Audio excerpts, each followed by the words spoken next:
Great day, everybody. It's Weather Wherever Wednesday.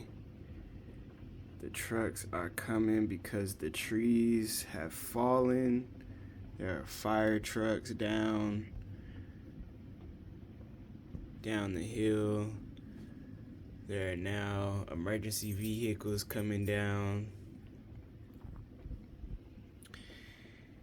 It's pretty crazy. Obviously, my power is out.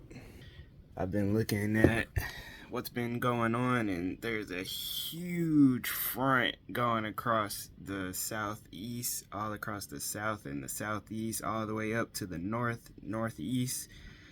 They're projecting a lot of snow, looking like they're gonna have a big giant snowstorm again. So we just keep you all in our prayers.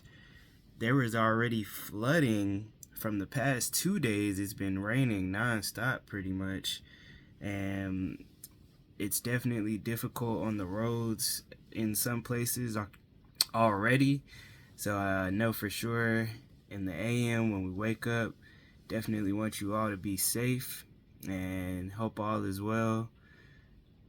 Keep on praying, and later on in the around 5 a.m. it's supposed to be stopping.